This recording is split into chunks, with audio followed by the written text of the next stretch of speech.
Okay, we are on Kuf Gimel Amud Beis, and we are at Rab Shimon Hainu Tanakama. So if you're in the art scroll, it's on 103b. We're gonna review what we did. Well, why do we want to review it?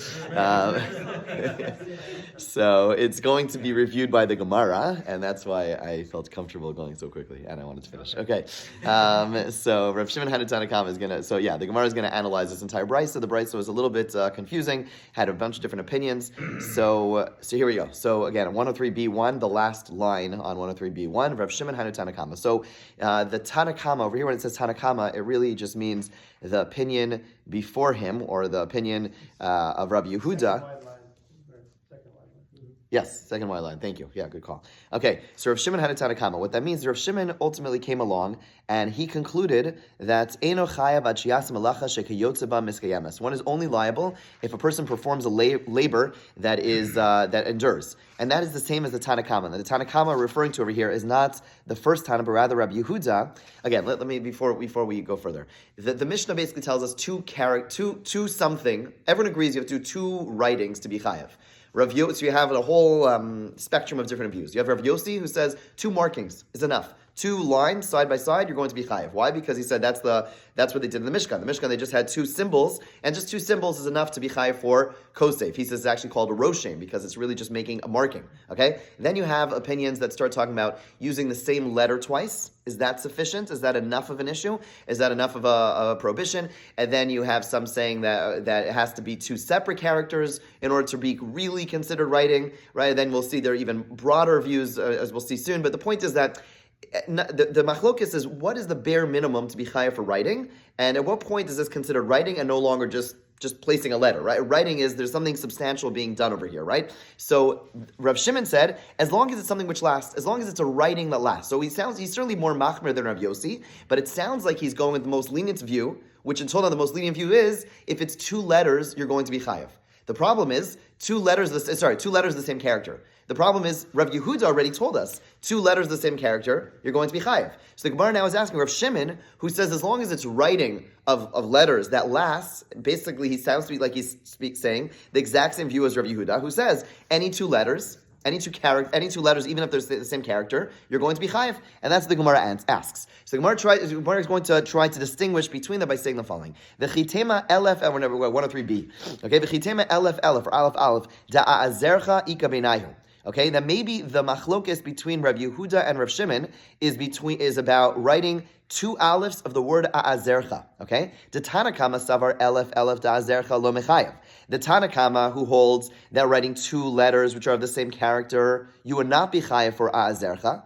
Rav Shimon savar kevan de'isei biglatore be'alma chayav, since that aleph of azercha is sometimes found in amulets, or is found in amulets, therefore you will be liable. So what does that mean? In amulets, so the word azercha is a word. Aleph does not spell anything. Okay. The point, however, in amulets were tiny little things, right? If you ever seen like an ancient amulet, they're very, very small, right? And so typically you're not going to find people writing long Megillas. They're typically writing like abbreviations in the amulet. Okay, you can look it up. You'll see text, like Google it, you'll see text of amulets, and there are a lot of just shorthand statements. So azercha means, I guess, even though it's with the aleph, I will help you. Okay, I will gird you. Okay, I will like ozer. Okay, so I will gird you. And so it was written in an amulet with 2 alephs, just 2 alephs alone. So maybe the machlok is like this. The Tanakama says has to actually spell something intrinsically. So for example, shin, like the example he gave, shin is sheish. Okay, so 6, that spells something. Even though you're planning on writing, I forget a longer word, but shin has a value, has some meaning, and therefore you're going to be chayiv. Even though it's 2 letters, the same character, you're going to be chayiv. Whereas Rav Shimon says, but the Tanakama, meaning Rabbi Yehuda, would hold if you write aleph was just an abbreviation or shorthand way of spelling azercha, it doesn't really mean anything on its own. If someone just see aleph, if you've ever looked at an amulet, for those of us who are uninitiated, it's gibberish, right? Because it's just all these shorthands, it doesn't mean anything. Whereas Rav Shimon would say, no, even though it doesn't really mean anything to the uninitiated, the bottom line is that since it is written commonly as just aleph, you will be chayiv. I'll give you an example. My wife and I sponsored Shalosh Shudas at Derech Chaim this past Shabbos, and so I was texting the president of the shul right before Shabbos. He said, like, who's it for? What's your message? I wrote for very gross and KK Derech Chaim. So I thought it was obvious. KK stood for Kilas Kodesh. So the editor told me, bumped into the editor of their thing on Shabbos. He said, "Yeah." So their first printing had KK Derech Hayim. I was like, "You got to be kidding me!" He's like, "I took it out. I realized that." We couldn't figure out what it was, but told me I just wrote Kehila, so I was like, oh gosh. Anyway, the point is, so for me and for all of you, KK was obvious. Maybe because I don't know why. For all of us, KK was obvious because Kehila is Kodesh Ner Tamid, because we know that we're a holy congregation. So, but the point is that so for the initiated, you know what KK stands for, Aleph stands for. But the uninitiated, it doesn't have substance, it's not so meaningful, and therefore it wouldn't be a legitimate type of writing. That would seem to be the machlokas between Rav Yehuda and Rav Shimon. Rav Shimon saying even KK, even Aleph would be sufficient, even though it doesn't have KK, it doesn't actually spell a word. It's kind of what you write to show you're not being passive aggressive. They're just K, right? That's what I learned from my wife. Okay, fine. So says the Gemara, but that can't be. L'meimer Rav Shimon l'chumra. That means Rav Shimon has a more machmir approach. That means Rav Shimon is saying even KK, even Aleph I'm going to be chayav for, and that means he's being more stringent than the other opinions. Vatanya, it was taught in a brisa that Rav Shimon is always the meko. Let's see. Hakodech kol shu chayav. If a person drills any amount of a hole, you are going to be chayav. Hamegar kol shu. If a person scrapes any amount of parchment, let's say,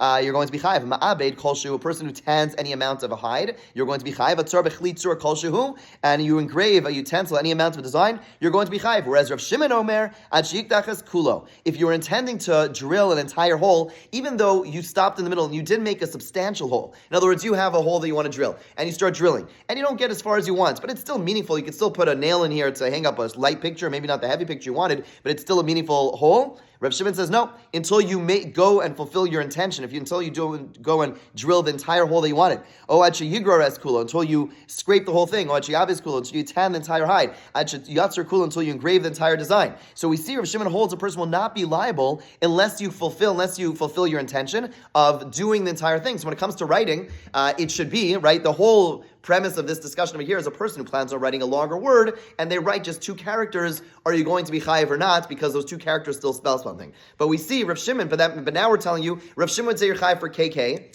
Now, it was a bad example because we're talking about something where it actually spells a longer word. We're talking about when a person's writing a longer word and they end up only writing 2 characters, but those 2 characters do spell something. So there's no word I could come up with. Yeah, but here we're going to be talking like shin of sheshai or something. It has to be like it's the 2 characters of the same thing. So Rav Shimon clearly tells us that you are only going to be chayiv when you fulfill your entire intention, because he said if I drill a small hole and my intention was to drill in a big hole, I'm going to be patur. So how could it be that Rav Shimon is going to tell me that I'm going to be chayiv for Aleph? Like KK, if he holds that if you have an intention to do the whole thing, you only chayav to do the whole thing. So the Gemara says you're right. El Rav Shimon ha'asal hashminan ad sheichtav es Hashem kulo. What Rav Shimon is really saying is they are going to be chayav. You're only chayav. So Rav Shimon is the most mekel. So basically we have a bunch of opinions. We have some who say if you do 2 characters of the same letter, you're chayav. You have some who say it's 2 characters of the same letter. That's not enough. They have to be shin mem. It can't be shin shin. Okay, then you're going to be chayav. And Rav Shimon comes along and says no. If I intend to write Shimon, I'm only going to be chayav if I write Shimon. Okay, ask the Gemara, mi matzah amers hachi v'tan Rav Shimon Omer v'asa achas yachal at sheichtav es Hashem kulo tamalomar mei achas. Rav Shimon quotes the same psukim that we saw earlier from the Tanakama, who says that we learn from these words, right? Achas means you do the whole thing, but yeah, you do 1 sin. Mei achas means from a sin, implying you don't have to do the whole thing. And the implication, so Rav Shimon, the idea is that you don't have to do the entire action. Right? So meaning everyone learns from the Sukkim, and Rav Shimon explicitly told us, you don't have to do the entire thing, whatever the thing is, in order to be chayiv. So how can you tell me now Rav Shimon says, no, when I do the whole thing, then I'm chayiv. If I do less than it, I won't be chayiv. Right? The pasuk clearly tells us, and Rav Shimon himself echoed the pasuk, that limud, that said, mei achas, even if I do from 1, I don't do the whole thing. I do a part of it, I'm going to be chayiv. So the Gemara says, Tarz Memahachi interpreted to mean as follows. Yachla yichtov es hapasuk kulo tamalomar mei achas. I would have thought, in Rav Shimon, let's say I wanted to write an entire statement, right? Pasuk meaning a verse. I wanted to write, I want to go to, Shimon wants to go to the store today, right? And he stops after Shin Mem, right? So there you would have thought, based on Rav Shimon's reasoning, I'm only going to be chayiv when I write, Shimon went to the store, right? Kamash Malan, he says, no, as long as I wrote Shimon, I'm going to be chayiv, because I wrote 1 entire word, right? So basically what comes out is you have, Rav Shimon is the most mekel. He holds that only when I write the entire word Shimon am I going to be chayav, even though I didn't finish writing my intention of the entire statement. You have the Tanakama earlier in the Mishnah telling me as long as I write Shin Mem, I'm going to be chayav. And then you have Rav Yehuda from his Rebbe who says that I have to write that he can even write 2 letters of the same character. right? Shin shin, I'd be chayev. Okay, and then you have Rav Yossi, who's the most makel, who says as long as it's two symbols, I'm going to be chayev. Okay, those are the different opinions. Fine. Says the Gemara, Rav Yossi Omer. See, we're still analyzing the brayso, even though I went quickly. Rav Yossi Omer. Va'asa achas va'asa hena. Okay, so there's two psukim regarding the chatas. One says, I will do one. One says, I will do them. Okay, pa'amim shechai. So what did he say? So again, it's repeating it. Pa'am shechai v'achas al kulan. Sometimes a person is going to do many transgressions, many actions, and liable only for one chatas. So pa'am shechai v'kol achas v'achas. And sometimes you're going to be chai for everyone. That's the meaning of va'asa achas. Meaning I do one, v'asa hena. Okay, and we're going to explain it. Okay, I'm Rav Yossi Rabbi Chanina. My time is Rav Yossi. What is the reasoning for Rav Yossi? How does he interpret the verse? So first he learns achas me achas. The pasuk could have said one, instead it said me achas. Okay, that's one inference that we have to learn something from this pasuk. Hena, then it said them, but it could have said them, but it said me hena, from them. Okay, and also it puts achas next to hena. So you could learn from there, achas shihi hena. There's one that is many, okay, vehena shi achas, and a plural, many, which is one. Okay, now we're going to learn what all these things mean. So achas, Shimon. So the fact that the pasuk says one, okay, implies that I'm only going to be chayiv if I write the entire word. If I plan on writing the word Shimon and I write it, I'd only be chayiv for that. Me achas, the fact that it says from one, teaches me that I'm chayiv for shem mi Shimon. When I write just the shin mem of Shimon, I'm going to be chayiv. Hena avos. When it says hena, okay, them, it implies that I'm going to be chayav for avos. Mehena, the fact that it says of them, tolados, teaches me that I also bring a korban chatas, not only when I do them, meaning the big ones, the 39 malachos, but also the tolados, the subcategories that are learned from those major categories. Okay, so now we know what he learns from hena, mehena. Achashi hena, one which is many. What does that refer to? Is don Shabbos v'shigas malachos. Let's say a person knows that it's Shabbos, but he doesn't know these things are forbidden. Okay, a person knows I'm not allowed to work on Shabbos, but I have no idea what the malachos are. I think the malacha is that I can't, turn on the TV, which is derabanan probably. Okay, which is still usher. But the point is that I don't know what's involved. Borer, I never knew borer. Tochen, I never knew these things are usher. So a person knew it was Shabbos. They did a whole bunch of malachos. Okay, so in that case, a person is going to be chai for each one of those. Okay, Heina shi achas, but a case of them, many transgressions, which is only one, is Shabbos is dom malachos. Where I know bora is an issue, I know tochen is an issue, I do all those things, but I thought today's Sunday. I thought that Shabbos was Sunday. So there, I do the shogig is only about one thing. I didn't know it's Shabbos. So in that case, I only bring one korban. Right? So Rav Yossi is pointing out, they have cases where I could do the same amounts of things, but depends on what I don't know, it's going to impact how many korbanos I bring. So in a scenario where I know it's Shabbos, but I don't know what the malachos are, I have to bring a korban for each malacha that I do.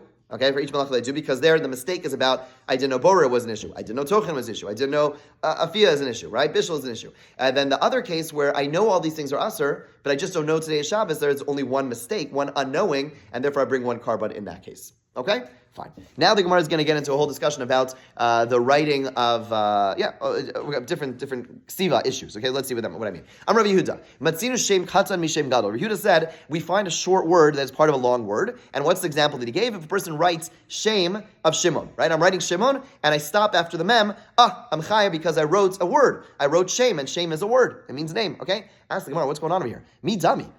How is this analogous? Mem de shem sasum. If I'm writing the word shem, then I write what we call a mem sofit or an endamem, right? You write the circular mem or that mem which is so to speak closed. Mem de Shimon pasuach. But if you're writing Shimon, right? What's going on? What's the scenario that we're talking about over here? We say, if I stop in the middle, I wrote shem. No, you didn't. Shin. Mem, or whatever, mem, is an open mem, right? If I'm in the middle of writing the word Shimon, I didn't write shame because I wrote something which is non-readable. I wrote a shin, and it's a mem at the end of the word, but it's not a endamem, it's not a mem sofit, right? So, Amar Rav Chisda, zosomeres, so we can imply from here, sasum v'asau pasuach, kasher, that a closed letter which someone made open is valid. What is he referring to? What he means when a person's writing a Sefer Torah, what would seem to come out of this is that mem, what do you guys call it? Mem sofit? End of mem? Okay, fine. All right. Okay, I went to a Hasidic place. Okay, fine.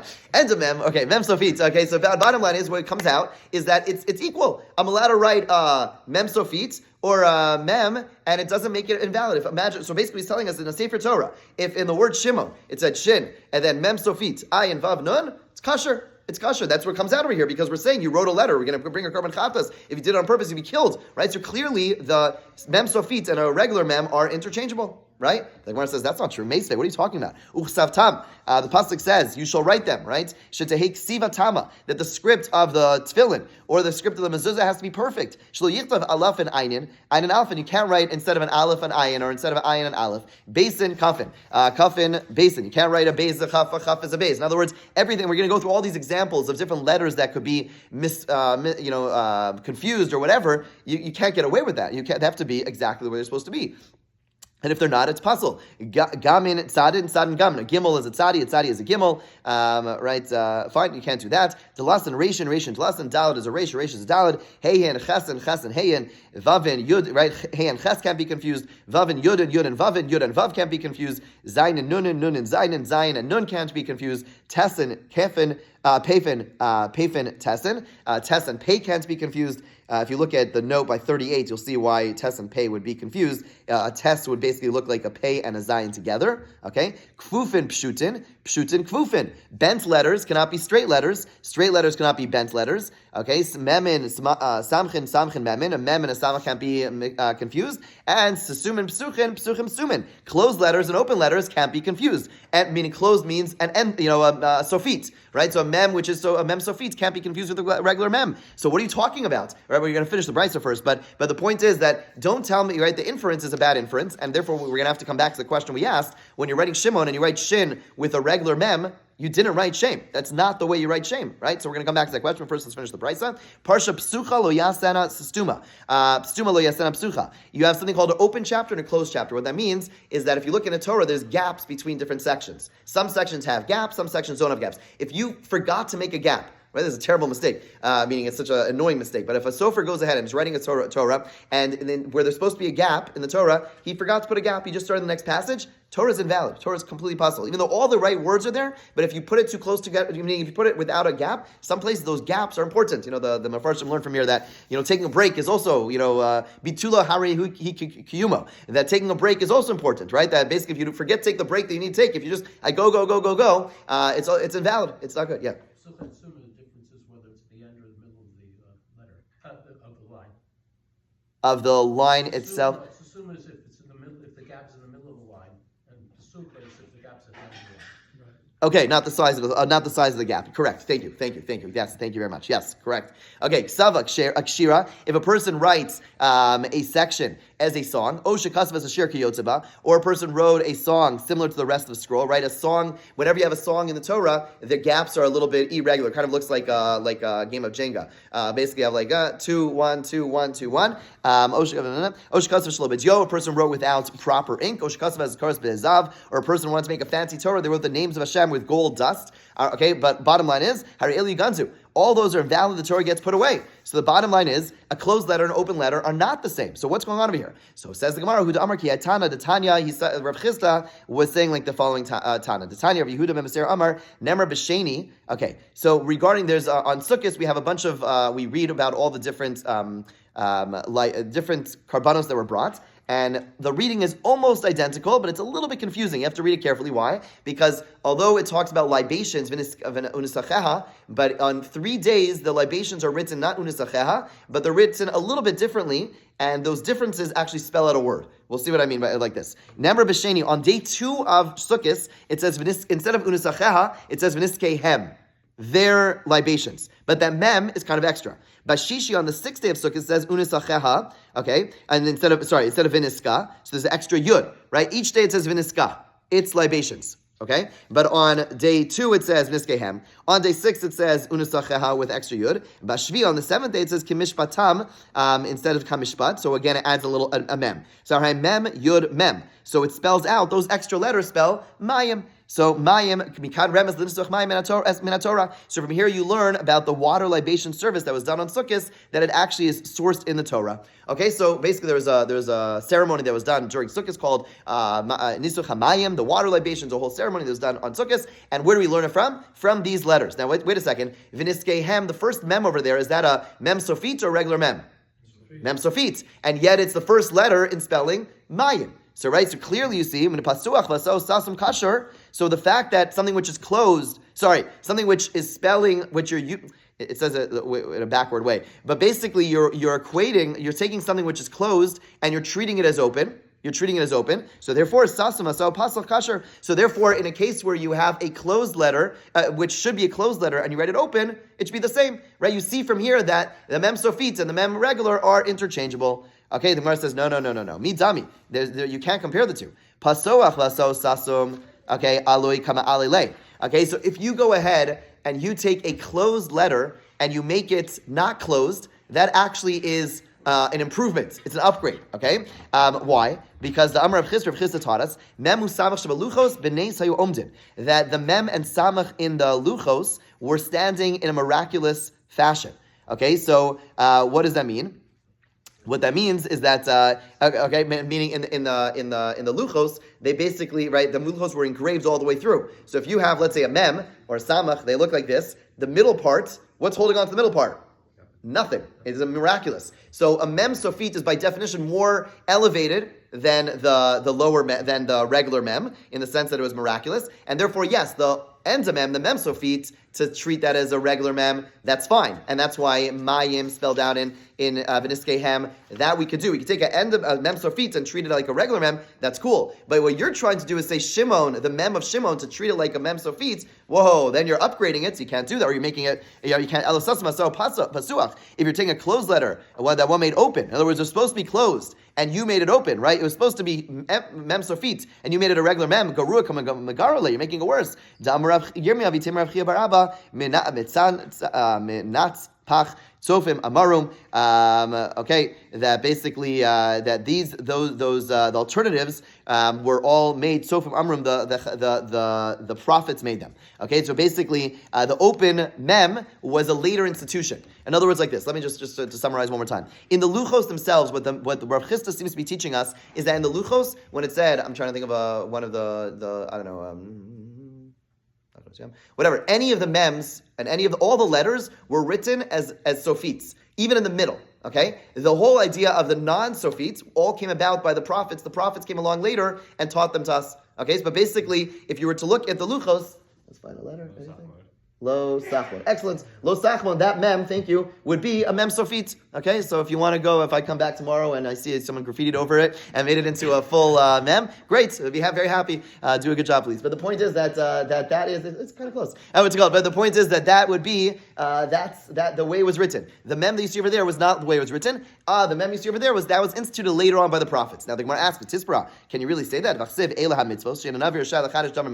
That the prophets are not allowed to institute anything new. So how could you tell me that the prophets came along and changed something from the Torah? Ella mi havai. Okay, it's true. So we say, we made a mistake. Really, this mem did exist in the time of the Torah. Okay, okay,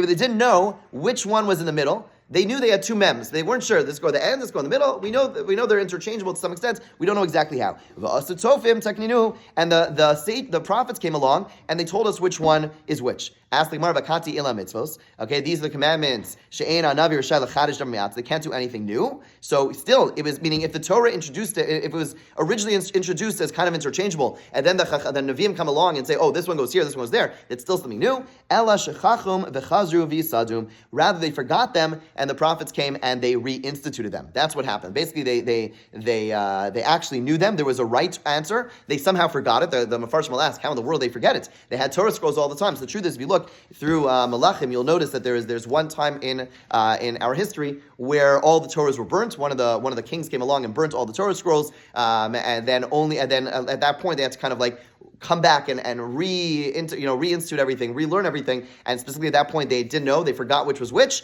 and then Nevi'im came along and said this is the way it was. It wasn't they created something new, but they basically told us no, that was the mem that was in the middle, and then there's other mems that was at the end. And okay, we'll have to stop here. Have a wonderful day. Okay, thanks. You good? Okay.